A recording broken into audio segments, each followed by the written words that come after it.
আসসালামু আলাইকুম প্রিয় দর্শকবিন্দু, আমন্ত্রণ জানাচ্ছি জনতার সময় টিভির সংবাদে। শুরুতেই থাকছে আন্তর্জাতিক সংবাদ শিরোনাম। বাংলাকে বাংলাদেশের ভাষা বলায় চটলেন মমতা। বাংলাকে বাংলাদেশের ভাষা বলে উল্লেখ করায় দিল্লির পুলিশের উপর তীব্র ক্ষোভ প্রকাশ করেছেন ভারতের পশ্চিমবঙ্গের মুখ্যমন্ত্রী মমতা বন্দ্যোপাধ্যায়।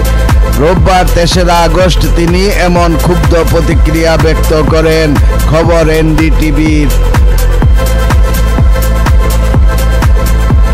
দিল্লি পুলিশের ওই চিঠিকে অপমানজনক, দেশবিরোধী ও অসাংবিধানিক বলে আখ্যা দেন মমতা। দিল্লির বঙ্গভবনের অফিসার ইনচার্জকে পাঠানো একটি চিঠিকে ঘিরে এই বিতর্ক সৃষ্টি হয়েছে। ওই চিঠি ফরেনার্স অ্যাক্ট এর আওতায় করা একটি মামলার তদন্তের প্রসঙ্গে লেখা হয়েছে বলে দাবি করা হচ্ছে।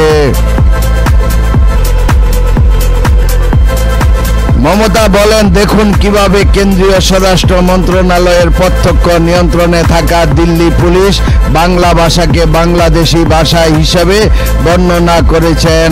এটি বাঙালিদের চরম অপমান। তিনি আরো বলেন, বাংলা শুধু আমার মাতৃভাষা নয়, এটি রবীন্দ্রনাথ ঠাকুর ও স্বামী বিবেকানন্দের ভাষা। ভারতীয় জাতীয় সঙ্গীত জনগণ মন আর ভারতীয় গান বন্দে মাতরম দুটি বাংলা ভাষায় লেখা। কোটি কোটি ভারতীয় এই ভাষায় কথা বলেন ও লেখেন। ভারতীয় সংবিধান যে ভাষাকে স্বীকৃতি দিয়েছে তাকে এখন বাংলাদেশি ভাষা বলা হচ্ছে। মমতা বলেন, এই ভাষা ব্যবহার করে দেশের সব বাংলা ভাষাভাষীদেরকে অপমান করা হয়েছে। আমরা এর তীব্র প্রতিবাদ জানাই।